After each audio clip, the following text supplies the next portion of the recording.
Trawling നിരോധനം തുടങ്ങുമ്പോൾ മത്സ്യ തൊഴിലാളികളെ തിരിഞ്ഞു നോക്കാതെ സംസ്ഥാന സർക്കാർ.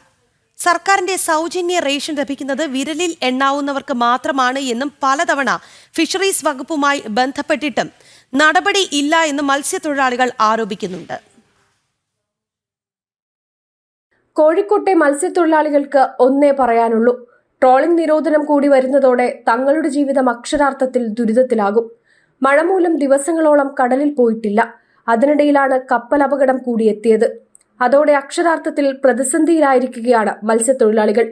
വരുമാനം നിലയ്ക്കുന്നതോടെ കടലിന്റെ മക്കളുടെ അടുപ്പ് എരിയാനാണ് പ്രയാസം. ട്രോളിംഗ് നിരോധനം നിലയിൽ വന്നാൽ കാലാകാലമായിട്ട് സർക്കാർ തരുന്ന സൗജന്യ റേഷൻ കിട്ടാറില്ല മത്സ്യത്തൊഴിലാളികൾക്ക്. നാമവിശേഷമായിട്ടുള്ള 1-2 പേർക്ക് കിട്ടുള്ളൂ. ഫിഷറീസ് പറഞ്ഞത് ഞങ്ങൾ മത്സ്യത്തൊഴിലാളികളുടെ ലിസ്റ്റ് സിവിൽ സപ്ലൈസിന് കൈമാറും, അവരാണ് നിങ്ങൾക്കായി തരേണ്ടതെന്ന്.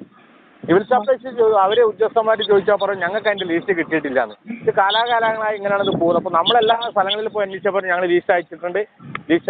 പക്ഷേ മത്സ്യത്തൊഴിലാളികൾക്ക് ആയിരിക്കും ഈ കാലം എത്രയായിട്ട് വിരലമ്പല ഉണ്ടാവുന്ന ആളുകൾക്കല്ലാണ്ട് വേറെ ആർക്കും ഈ സാധനം കിട്ടുന്നില്ല. കഴിഞ്ഞ പ്രാവശ്യം ഒട്ടനവധി ആളുകൾക്ക് കിട്ടാത്തതാണ്. മത്സ്യത്തൊഴിലാളി സമ്പാദ്യ സമാശ്വാസ പദ്ധതി പ്രകാരം ലഭിക്കുന്ന തുകയും കാലതാമസം എടുത്താണ് ലഭിക്കാറെന്ന് മത്സ്യത്തൊഴിലാളികൾ പറയുന്നു. യാനങ്ങളുടെ നവീകരണത്തിന് പലിശരഹിത വായ്പ അനുവദിക്കണമെന്ന ബോട്ടുടമകളുടെ ആവശ്യവും ഇതുവരെ പരിഗണിക്കപ്പെട്ടിട്ടില്ല. ഇന്നു മുതൽ 52 ദിവസത്തേക്കാണ് ട്രോളിംഗ് നിരോധനം ഏർപ്പെടുത്തിയിരിക്കുന്നത്.